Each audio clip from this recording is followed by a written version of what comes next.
Hello and welcome to episode 5 of the Under Eagle Mountain Making Podcast.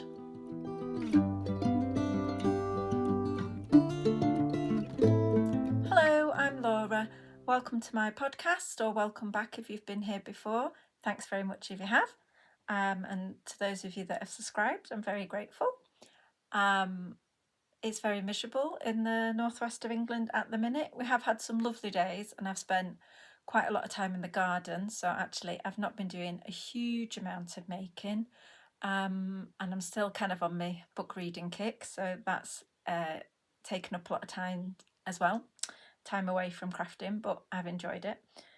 But the last few days it's got really rainy and really quite cold, hence my 2 layers of wool. So this is my Tulsa t-shirt. It's the first one I knitted. It's knitted with a strand of undyed linen, which I bought off eBay. I can't remember. Oh no, Etsy. I can't remember the name off the top of my head. Eco Stitch, I think. It's somewhere back on my Instagram. And also with held with a strand of Kid Silk Haze, which is a Rowan mohair in cream, I think, and I just happen to have that in stash. And I really like it. It's really comfy, it's really warm. The mohair doesn't bother me really. If I get very hot, it kind of gets a bit tickly around the back of the neck, but not too bad. The cardigan is one I bought from Toast a couple of years ago. It was a big investment, but I've worn it and worn it and worn it. I love it so much. It's can't really see. You can see it's colour blocked, which I obviously really enjoy, seeing as I'm knitting a colour blocked cardigan at the minute. So yeah, I'll just jump straight into what I've been making. As I said, not that much. The first thing I made were these bob pants. Last time I had a big bob pant versus Barry pant debate. Both are style arc patterns. I went with the bob pant because that had been my initial favourite, that had been my gut reaction, and then since then I've seen loads and loads of people that have made them, so I think it was a good choice. They're obviously really popular, and I can see why. They were pretty easy to make. I found the pocket construction and the waistband construction both a bit faffy. I think it's possibly just because they're different from the way I've done it before and from how I learned, but I think next time I'll just kind of do it the way I like to do it. But I'd definitely make another pair. I've got the linen that I had my dress in last time. I'm going to make a pair out of those. These were like the practice ones. This was just a relatively cheap cotton, relative to the cost of nice linen. It's quite fine compared to the linen is heavier. But I really like the colour. It's like this lovely spring green and white gingham. They look really fresh. They look nice with I've got just a slightly off-white jumper, and I've also got a few t-shirts or vests in sort of different shades of green, slightly olivey green or like a grass green, both of which I think will look fine.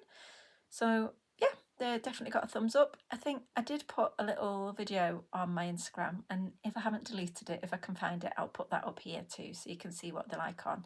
They're a really nice barrel leg shape, and they're really comfy. I did hear a few things, people saying that they came out a bit big.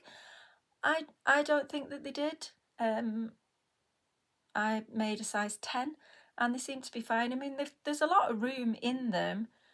The rise is quite long and they're very generous in terms of how much fabric there is. But I think that's just the style. I was having a conversation with somebody at the craft group I go to once a month, and she was saying that her initial feeling was that they were too big, there was too much fabric. But when she was going to take the waistband off and chop a bit out and then reattach the waistband, but when she kind of hoiked it up to simulate what that would be like, she said actually it didn't look that nice. They looked a bit weird. Like taking that fabric out changed the shape considerably, so she's decided not to do that. So I think it is just the shape and just the style, and if you don't like a lot of fabric, sort of like a slightly longer rise or a lot of fabric around your seat, then they're probably not the trouser for you. But they are the trouser for me because I like wearing pyjamas during the day, basically. That's the vibe. So yeah, I've made those, and I'll definitely make at least one other pair. I've got the fabric to do it. The other thing I just made this week. I am a patron of Addie Best, who is a printmaker in America, and one of the things she prints are little fabric patches, and you can like on her Patreon there's a tier where you get sent a patch every month, and they're really lovely. They come in these really beautifully little printed envelopes, and she carves like a different stamp for the envelope. The amount of work is amazing. And this month's, or maybe last month's, was this little sheep. He's so pretty, and when he came I thought, oh, has to be a knitting bag. Like, what else would you put a sheep patch on?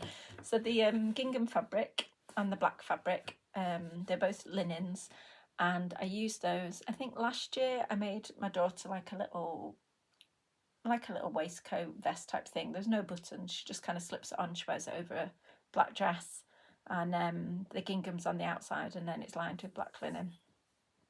And I just had some slightly weird, you get those sort of oddly shaped leftovers, and I had quite a few of those, but enough to go around the patch. And then just on the back it's quilted slightly, not heavily, just a bit to provide it with a bit of sturdiness. I have not, full disclosure, I've not finished my seams. I'm going to just put a bit of bias binding on that seam to hide the mess, but I wanted to show you the lining, which is a fabric that I dyed with logwood, so it's this bright purple. I actually used, not this year, last year I made my son a little quilt, my youngest son, a little quilt with sort of cat faces on, and I used the purple fabric as some of the background for that. It is faded quite a lot. Logwood does fade, eventually it fades to like a silvery grey, and it's not there yet, it's still purple, but it's much paler. That's a really vivid purple colour. That's about this bit here. That's what it looks like in real life, and it's really lovely. So I thought, having it on the inside of a project bag where it won't get a lot of sunshine, I'll get to enjoy the colour and see it, but it shouldn't fade. So yeah, I think this project bag is going to be a sock knitting bag. I think that's my plan for that. So just a nice little project, just kind of did it all in one day. On the Wednesday it was really miserable. It just rained from, well, I think it had rained all Tuesday night, and it was still raining on Thursday morning. It was just a solid curtain of rain. And up here we're on a hill, and now all the trees that are surrounding us are in leaf, so between those and the rain you couldn't see anything beyond it, you couldn't hear anything. So I couldn't hear at the bottom of the hill, like at the base of the valley, there's a road, there's a railway line between us and there, and normally you can hear bits and pieces, but you could hear nothing all day. It was really odd, actually. We felt quite cut off and isolated. It was really quiet. It was quite nice, but so I just spent the day happily pottering away doing this and doing another thing. My daughter's been off all week. She's not very well. She's all right. She's just got like a horrid virus. She's still in bed at the minute. I've been up and checked on her, but she's fast asleep. So if I suddenly and turn off the camera, that's because she's arrived. So yeah, trousers and project bag. And then the third thing that I've been working on over the past couple of weeks is dyeing some wool. I've got 9 skeins, I think. 1, 2, 3, 4, 5, 6, 7, 8. And they've made quite a nice rainbow. I don't know if the colours are going to show. I hope they are. I took a video in so on my Instagram, not a video, a picture on my Instagram, and that shows them quite well. So this is comfrey, which are then which is a garden plant that I grow by the pond here, and I dipped it in iron, so it's made this sort of very like a smoky green, if that makes sense. Then I've got nettle. This is the nicest colour I've ever had from nettle. I think in the past I've always just dyed it onto fabric, onto cotton or to linen, And I think what I've been learning over the last 18 months or so is that wool and silk, so like protein as opposed to cellulose materials, really take the colour much more nicely. I think I've also got better at dyeing and at mordanting and all of the rest of it, at the whole process. So I'm getting better colours now. But yeah, this is really, it's a bit washed out if I'm honest. Next, I've got this, was this first time I've used this. This was ground elder, of which I have a lot in certain parts of my garden, sadly. So it's quite nice to be able to use it. And that's made like a really lovely, soft, limey green. And then next, very bright, is the Sweet Sicily. So this I've had this colour from Sweet Sicily on linen before, but I used the root of the plant to get a really strong colour. When I'd tried just the leaves, I'd got a much paler colour, but this was just with the leaves, and it showed me, really has shown me the difference between the take-up of colour and the saturation of colour that you get on wool, and how much better it is. So they're the first four. They kind of go together from here down to this yellow colour. I'm thinking on this end of the rainbow, I'd like to add maybe a pale grey, which I think I'll get from holly leaves, which again I'll dip into iron. And in the past on cotton or linen, I've had like a really silvery pale grey. So that's what I'd hope for. And then I think I'll see if I can revive my indigo and get like a pale blue, or then maybe even a dark blue, do like extra dips, so kind of extend the colours that way. And then this way, next up is this kind of, it is a yellow, it's like a beigey sandy yellow. That's from dandelion flowers. Again, lots of those, loads and loads and loads of them where we are. I probably had about 100 flowers, maybe not that many. I got the boys to pick them for me. They were very happy to do it. And yeah, it was maybe like 10% of all the dandelion flowers in our garden and up our lane. So I did not feel like I was depriving any insect life. But it's a nice, like almost like a neutrally colour. And then next to that, I've got a very pale, a really warm brown colour. That's from alder cones. We've got quite a few alder trees here, and there's loads between here and school, and with all the wind that we get all year round, they're always littered over the floor. So again, on the way to and from school, the boys and I just go around picking up. I've always got pockets full of them, and I just sort of gathered up the ones out of the various coat pockets and things, and I made a dye bath with those. Next to this is a really lovely orange, like a tangerine orange, which I got from conifer, like fronds. I don't know what you'd call them, not really leaves. So those really soft conifer trees, the ones that have the tiny little round pine cones, but really soft. We've got quite a few of them along one of our borders, and yeah, it makes this lovely peachy tangerine colour. It's quite similar to the colour I've had from coreopsis flowers, which I've got something else in a minute that I'll show that I dyed with those. Is quite similar to that, but I grew the coreopsis flowers particularly in some raised beds last year. I have a few raised beds that I have to one side for dye flowers, but knowing that I can get that colour, very similar colour from the conifer trees, of which I've got loads, means that I won't have to do that, I don't think. That saves up the dye, saves the bed in the dye garden. Sounds really fancy. It's not that big, it's like 4 beds, but in that part of the garden can then be saved for something else, so that's good to know. And then lastly, I got this really nice warm pink that I got from hawthorn leaves.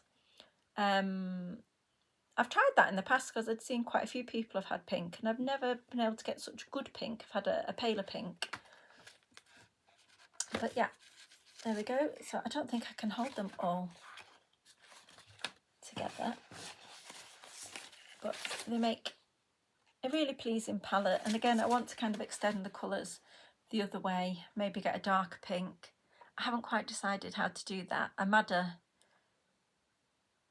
root would be the right sort of pink, maybe next. in like the progression in the sort of spectrum.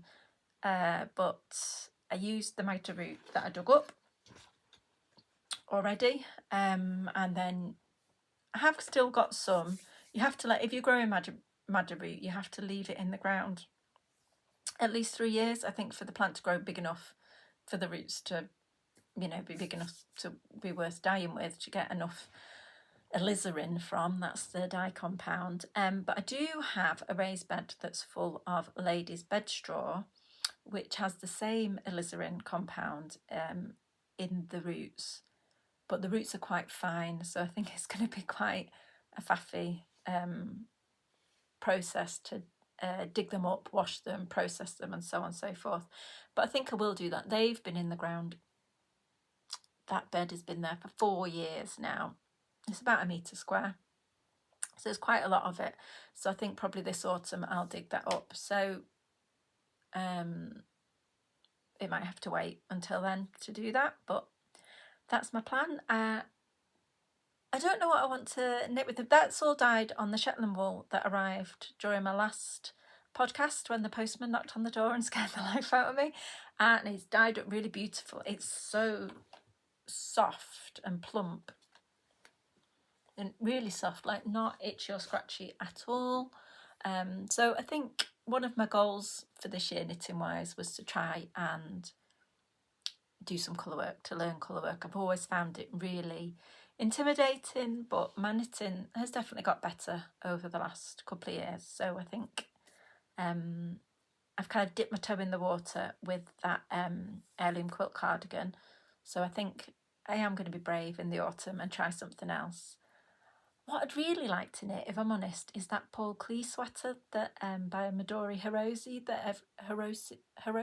Midori Hirose. Sorry if I'm mispronouncing that.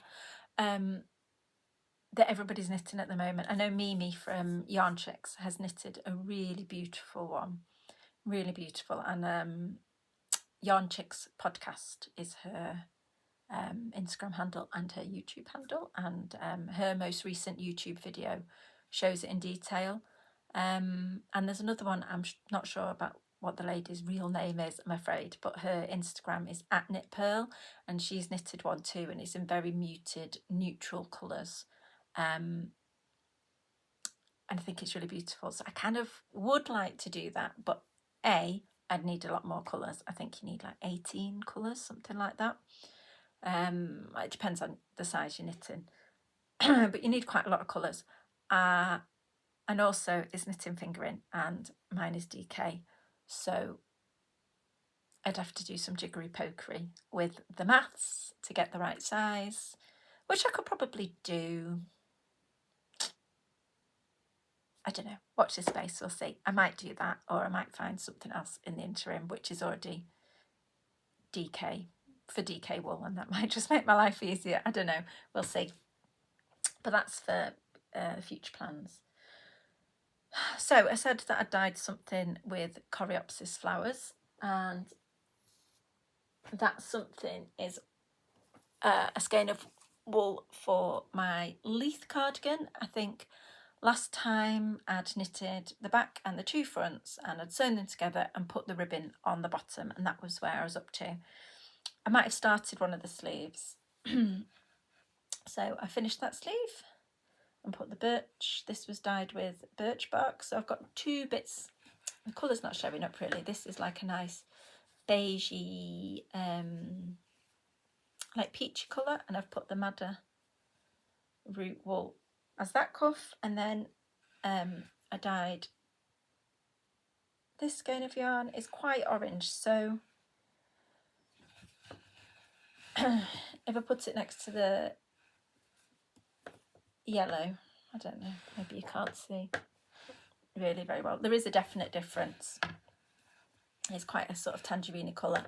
And then I've knitted the cuff, and that is in the sort of eucalyptus colour, which is a pale yellow colour. Maybe I'd already knitted a sleeve last time. I don't know. Whenever I watch podcasts and people say, had I done that? Have I done that? I think, how do you not know? I don't know. I don't know. So all I've got left to do now is knit the button bands. Well, mostly knitted them actually. I need to attach the button bands. So up the onion skin side, which is this goldeny yellow colour, I have done a madder root one button band, and then up the pale pinky birchbark side I am doing an onion skin button band. So they're like the two strongest colours, and I had a bit of debate back and forwards with my husband and my auntie actually, and this was what we decided I was going to do. So I haven't put buttonholes in, I don't think. I think I said this possibly in the first or second podcast. I don't really like buttoning up cardigans. It is useful if it gets really cold. I think the exception to that probably is if it's a rather fitted or sort of small cardigan, like a fine gauge cardigan that would look almost like a blouse. So I have like a red cardigan that's got like a lacy panel up the front, and sometimes it's got a very deep V-neck, and sometimes I button that and I kind of tuck the front of it in, and it looks more like a top really than a cardi. But I think a cardi that you're going to wear over the top of something, I don't really like doing them up. They make me feel like a granny. I don't know why, they just do. So I just thought I'm not going to bother doing it, and then I won't be tempted to button it up and look like a granny. So I'm really hoping that next time this will be finished. I really love it, more than I thought I was going to actually. I was a bit unsure about how the colours would all work together. I was a bit unsure if I wasn't sure what pattern I wanted to use initially. Again, in one of the previous podcasts I had a big witter about what type of cardigan I was going to do. But now it's nearly done. I'm really pleased with it, and I can't wait to wear it. So I just need to crack on. But I have to make some progress on that frost that I am knitting for my stepmom for her 60th birthday. I have started it. I decided I would start with the sleeve because when we measured her, she was a good fit for the size 2, or the size 2 was a good fit for her. But she's got quite long arms, and I had to add length, and I'm meant to be seeing her this weekend. I say meant to be because my daughter's not very well. I'm not sure whether we'll be going or whether my daughter and I'll stay behind and not go to see her and my dad, because my he's in his mid-70s, and although he's not in ill health, like, I've had a conversation with him and he sort of said, I don't really want to risk catching something. She's got kind of COVID-like symptoms, and he said, I don't really want to expose myself to it unnecessarily, so we're just waiting to see how she feels before we go tomorrow. So I might not be going to see them, but the plan was that I'd start knitting the sleeve so I could measure it against her and knit it to the right length, basically. It is, I've not said, it's the Frost Cardigan by Emily Foden. It's from her book Knits About Winter. It is knit in mostly in one strand of mohair, and I'm using Knitting for Olive soft silk mohair. I say mostly because along the edges, can you see, there's a denser patch here, and that is because you hold 2 strands of different coloured silk mohair together to get like a marled effect. And the second colour I'm using, the darker colour I'm using is Dusty Olive, and the lighter colour I'm using is Fennel Seed. So that's them together. And it makes this really light, thin, airy fabric. It's knit on 4mm needles. So it is quite sheer. I don't know if she realises that, but again, I was hoping to show it her so that she could see. Can you see? There we go. It's very pretty. And it is one of the most horrible things I've ever knit, having the 3 balls of mohair and like the bits of intarsia, and then because it's knit flat and you're flipping it. I don't mind knitting flat. I don't mind purling. I know a lot of people hate it. It doesn't bother me. I don't mind doing it at all. I don't tend to row out usually. So yeah, I don't mind doing it, but just all the flipping with the different strands, and it's really fine mohair and it grabs to each other all the time, no matter how careful I am, and it's just all a bit faffy. It's slippy on the needles and everything. So hey ho, things we do for those that we love. But I need to crack on with it. I've been doing it 2 weeks and I've done like half a sleeve, partly because it's taken a bit of motivation to get me there, and partly just because it's just slow going. It is just a slow process, much slower than knitting with a kind of robust wool, you know. But anyway, it's happening. It'll get done.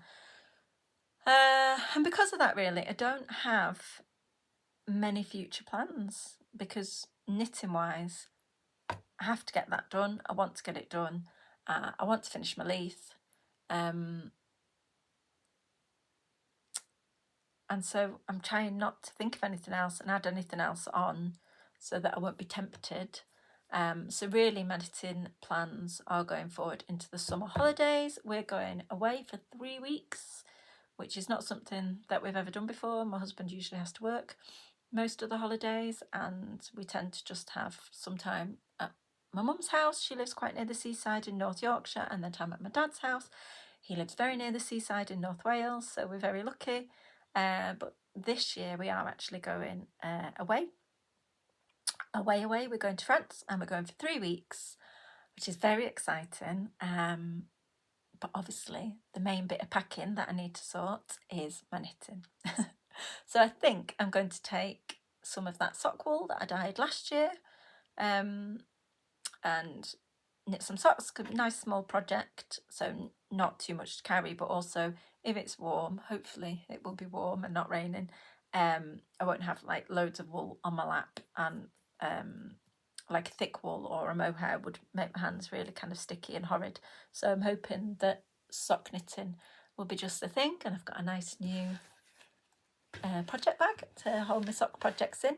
I was telling my middle boy, who is 9, about those magic dice socks. I think I saw it on Yarn Chick's podcast. I think Mimi did them last year, and the idea is that you number your yarn like 1 to 12, and then you have a 12-sided dice, so you roll the dice, and whatever number comes up you knit with that corresponding yarn, and then you roll another dice to say how many rows you knit it for, so like 1 to 6, and then you keep doing that, and so you get these kind of random stripy socks. And he is so keen that I do that. I said, do you want me to knit them for you? He's like, no, I don't want to wear weird stripy socks, I just want to see you do them. So I might do that.